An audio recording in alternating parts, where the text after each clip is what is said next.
listening to. You're listening to. You are listening to. You're listening to. Again, and you're listening. You're listening to Active FM. to Active FM. To Active FM. FM. To Active FM. What's up, people? How's it, everyone? You are here with us live. Yeah. Yes. So how's it, Andrew Falati? Yeah, Khomu. Khomu. Is it Andrew Khomu Falati? Yes, Andrew Khomu Falati. Yes. How's it, sir? How's it? I'm glad to be here. It's always nice to be here. Yeah. You from the. It's just that it's out of this world type of a thing. So that's why I can't think from the Void show. How's it going? How's been your day today? My day today has been awesome. Started off very on the run. I was just on the run, as I started because you plan stuff and then sleep takes over. And then you wake up, you realize that you're like probably 100 and probably 90 minutes away from your day starting. So I'm sure that happens to all of us. Sleep sometimes takes over, but we need to sleep though. So how about your day? How did it start and how is it so far? Well, I also woke up late today. When you wake up late, you're doing some things in a rush, which is not nice. I struggle a lot I'm not a morning person, so I struggle a lot with waking up in the morning, but we try. But what's crazy with me, one thing I found, when I have less time, I do everything that I'm supposed to do and I do it perfectly. It's crazy. I know you probably sitting like, what? Oh, maybe, in fact, not maybe. That's not. This is Earth right here. So I know there's someone who can relate to what I'm saying. When I'm in a rush, I actually do things properly. When I have a lot of time, I turn to be late. Because I think mentally or subconsciously, I just relax and be. Well, that's fair. I hear what you're saying, and I think I've went through that. Me too. But then, for me, I think I've checked on both cases. I've had enough time to see on both cases, and when I have less time, I just panic and I don't do anything. So I think for me, what works for me is to have enough time to do the work. When I have less time and I have to do things quick, I just panic and I just I'm not gonna do this, and I just drop it. It's crazy. I used to work with one lady in my office, and she used to panic, and she used to say to me that I don't have a panic button, because and whenever she panics and all of that, it's crazy. That's when I would start thinking, but I'm not panicking like she is, and then I would come up with solutions. And I was like, then she'd be like, and I'm like, but why were you panicking? Look, we're done now. but sometimes I think it is helpful, especially when you look in when you're in a workplace or stuff, like in a working environment. I think that's what employers want, right? People who are able to think clearly, who are able to get the job done, even if there's no time, right? So I think that's all what we should be working on, even if it's not really a... No, you need, and you need both, it's that whole negative, positive. You do, yeah. You know what I mean? You need the panic button, but you also need to be chilled at the same time, because you leave a lot of things. Also, one thing I used to say to my brothers at home, because we grew up in a household, it was just full of boys. And we used to do the cleaning, the washing of dishes, everything, and we just had our grandmother. Well, I did that. Oh, okay. So they used to say to me that when I do things, I tend to do them slow, and then I'm like, no, I'm only doing them slow because I'm doing them perfect. You rush, there's spots that you miss, and I bet you I used to always go back and show them that they've actually missed a lot of things from just rushing to get the job done. Yeah. You know, but one thing I've also learned here is that sometimes you shouldn't be slow and you don't have to be slow. You know, I think that's what happens to me when I have a lot of time. I just tend to waste the time. Yeah. You know, there was mornings. There was actually mornings in my life where before going to work, I'd switch on the Xbox and actually play my Xbox, and then there I am playing Xbox. But I think that habit also, I got it from when I was still in school. Also, I used to do that. Yeah. Wake up like at 5. That was before I was like a church person. So 5 o'clock didn't mean anything to me, but it meant early morning. So I would wake up at 5. And then bam, turn my PS2. There I am carrying on with last night's mission. And last night to me was just like now at 3 o'clock. You know what somebody said? They said first we create our habits, then our habits create us. That's true. Which is true. No, that is true. That is now I'm living the consequences of that, and I'm fighting every day to change that. You know? Yeah. Especially now, well, like me and my brothers, we in one room. Yeah. Because they're still renovating our house. Oh yes, so we're in one room. So we have two screens. Like it's crazy. Yeah. Sometimes you'd find this soccer is playing on this side and this side something else. Believe me, you'd be confused. You wouldn't know what to watch, but it works. I don't know. Yeah. Let me ask you something. I mean, I think you've obviously. I mean, just from what you were speaking about right now. I mean, and I didn't want us to speak about this, but I'm just gonna ask you. You know, obviously there's a lot of distraction these days, and you hear so many people saying it's because of you know, social media, technology and stuff like that. It's creating distractions, and we tend to procrastinate because of these things, right? Yeah. So I mean, do you think that's really the case? Like, is it really the internet? Is it really the I mean, the technology? Is it really all the waves and stuff? Or there's some other reason that you think could possibly be the cause of us being distracted, like in life? That's actually an interesting question, because obviously I think it would go I'm gonna say would go against a lot of teachings, you know, especially the videos that I used to see on YouTube, inspiring people and all of that. I think it's obviously boils down to it's not the technology, it's not the gun that kills the person. You know what I mean? It's the person that kills the person using the gun. You get what I'm saying? Well, I needed to process that. Yes. Oh. But you get it. Of course, yeah. I mean, yeah. So yeah. Come on. Even if a person pulled the trigger by mistake, it's still them. They're still responsible for that. You can't blame a tool. You get what I'm saying? It's up to them, because a gun at the same time can be used for good, for safety.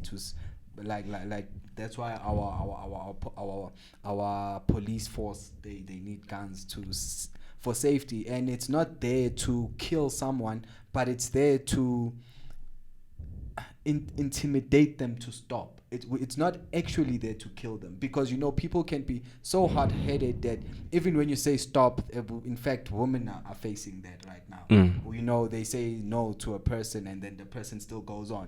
You know, it starts there, and then that's what happens. So yes, killing is not something that's actually supposed to be happening if people would just stick to their word and people would be disciplined. So it all boils down to discipline and self-control. And I think that's very important. Yeah, self-control and discipline. It's all you need.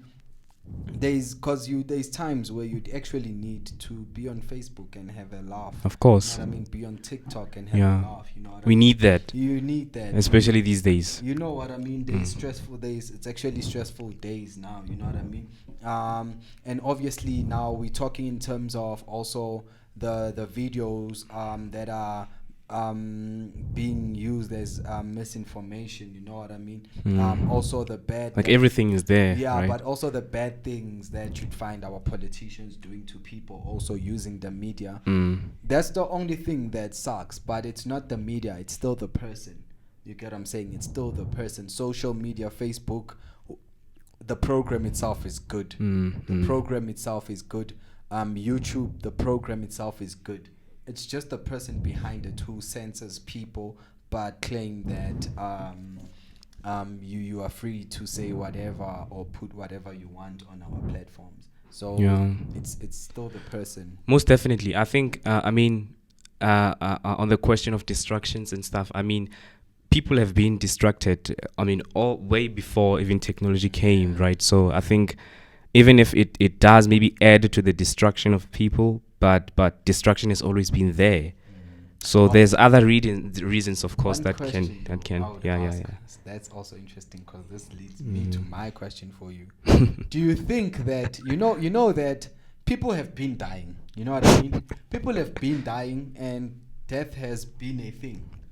So the fact that there's COVID-19 now, do you think it's made it worse, or it's still the same? People are still dying. Like, people have always been dying. Like, back then there would be diseases, you know what I mean? Yeah. And those diseases, they died and we still lived on, you know what I mean? So is it now, has everything changed because of COVID-19? Can you now die faster? Before COVID-19, was that not the case? Couldn't you still die at any time? Didn't we have the YOLO, you only live once? In fact, that came out of you can die at any time. And that was before COVID-19. Why now COVID-19? Now we must even wear masks. Because now, now you can die, Baba. Now you need to wear mask. Now you need to take a vaccine because you're going to die. But I was going to die anyway. I think, you are right. People have been dying, and we know that. But I think what happened, speaking about COVID, I think it made people aware that, hey, you're not going to live forever. It just brought that to their attention that, hey, this is life and you're going to die. So I think people, maybe the majority of the world was not aware of that you're not going to live forever. So when it brings that you're going to die, I think it creates that atmosphere of fear. And now we suddenly start to speak about death and so is that cool? People come with 5 ways to escape death and things like that. So what you're saying is that COVID-19 just brought about fear in people's lives. I think so. Yeah. Yes. I mean, we all gonna die. I mean, I think it's good or bad. Is it a good fear or a bad fear? Because I think a good fear would be a flip. I can die at any time. Let me do this. My brother. You know what I mean? Let me not. That's good. We're done with the interview. We can just walk out.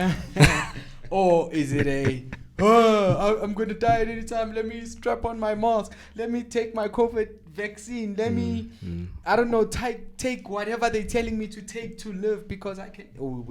Well, that's a bad fear, right? It's a bad fear.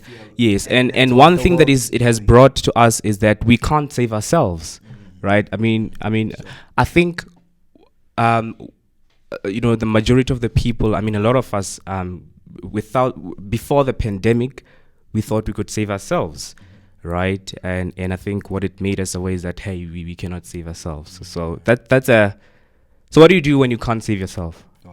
What do you do? Right? Do you panic? Oh, okay.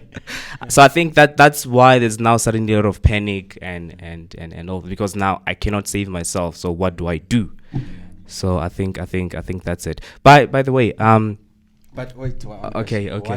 What do you do? That's interesting. What do you do? Yeah, what do you do when you can't save yourself? Are you asking me? Yeah. I think just to have a little bit of ideas, I just want to hear, what do you think? You know what I mean? What do you do when you can't save yourself? Well, I think it would be much easier for me to answer that question as a Christian, right? Because I don't have to save myself. There's nothing that I can do to save myself, right? I cannot even work my way to heaven, right? If I could do that, then which means the cross was meaningless, right? So there had to be somebody who is God to save me. So out of Christianity, there's hope. Can you make an answer out of Christianity? What do you do when you can't save yourself? Out of Christianity now you're not a Christian. Well, that gives me hope. There's nothing that I can do. No, let me say there's no Jesus. Okay, yeah. Yeah, wow. Do you think there's another thing that you can plan that you can do? You can't save yourself, right? If there's no Jesus, I mean, it's pretty clear. Then there's nothing that you can do. Yeah. So, Jesus or no Jesus, there's nothing you can do to save yourself. Yeah, That's but the answer. Yeah, there's nothing that you can do to save yourself. But the thing is, so it would actually be better to accept Jesus because there's like hope, like you said. What you're asking. It's like somebody who I was speaking with one of my friends, and they they're speaking about. Well, we were listening to a debate with like an atheist and stuff, and so he said, I mean, wouldn't it be better for you to believe and die and find out there's actually a God, rather than to not believe and die and find out that there is a God? Yeah. So I think, don't you think it's the same thing? So, yeah. I think I said on that too. Especially when I came across the scripture with Paul, where he says that even if he dies and finds out that Jesus and all of that is not real, at least he knows that he lived a good life, and not just him, but people will know that he lived a good life. He was a good person, and I found. But do you think that's what it's about, being a good person? But just imagine, I think what's greater than that? Even people, one thing I've also found about people dying and the ones that stay behind. You can't comfort the ones that stay behind. There's actually nothing you can say to them that will make them feel good. Yeah, I'm not a fan of charisma, good vocabulary. That doesn't impress me. But that's what I'm saying. Yeah. But that's because there's actually nothing you can do to them. you can't say, I'm here for you. It doesn't bring the person back. Well, sometimes it helps. No, it doesn't. Oh yes, I mean, in terms of bringing the person back and changing the circumstances, it's not. The feeling, it's you there, but you're not there 24 hours. Of course. But you see it like it. There's nothing you can say to a person, especially if they've lost their wife. You know what I mean? Someone that's very, very close to them, that no one can replace that person. You know what I mean? So one thing I found, that the thought of heaven is what really I've seen would impact someone. Yes, as time goes by, you find out with God it's a relationship. You're gonna need to renew each and every day. You know what I mean? Hence why the word renews your mind each and every day. So each and every day you're gonna need to get a new revelation. But on that, like, what do you mean by a new revelation? So a new praise, a new song to God, not yesterday's song. You know what I mean? You can't live. So not like a whole die. new it's gonna revelation, die. but like it's just gonna die. okay. If you try and use yesterday's food, you know what I mean? There we 5 months from that event, you still wanna use that event's food. You know what I mean? Hence why God gives us daily bread. You know what I mean? He gives us bread for every day. That's like new words. Hence why we read his word each and every day, to get new revelations, new to wake up the feeling. I get what you mean. Like that, that illumination, right? That light that suddenly, that you get, this is what's happening. When it's like the funeral, and then they speak about Christ, and then the person, now, even when they're crying, but they can smile and see the person in heaven. That feeling, you need to get that feeling each and every day. That's what Jesus speaks about with giving you the daily bread. It's that feeling that, so we need to wake up and every day renew ourselves. Every day renew ourselves from that. And because either than that, we get stuck in this one event, and days go probably 5 days, a week, 2 weeks, 3 weeks, we're still on that event. You get what I'm saying? And it's like 3 weeks after. Some people it's years.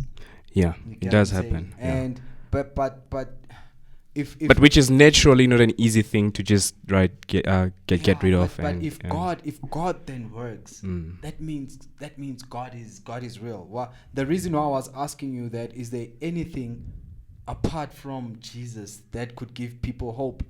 I found that there's nothing. There's nothing. Even dying in peace. It was selfish. It's just for you. You want to die in peace. What about people that you leave behind? They're not in peace. What if someone is angry? But even about you as well. I mean, without Jesus, then what's going to happen with you? You get what I'm saying? Yeah. But what I'm saying is that it's kind of selfish. But someone like Paul who would say, I know that I lived a good life because I was good to people. And people are gonna miss me. And that's why I was saying, one thing I found about a lot of church people, they're actually kind people. Go back to our apartheid era, and the white person was known as a Christian, and you must see how polite they used to be. They used to greet, but you can tell between a racist and a person that's not racist within the European era.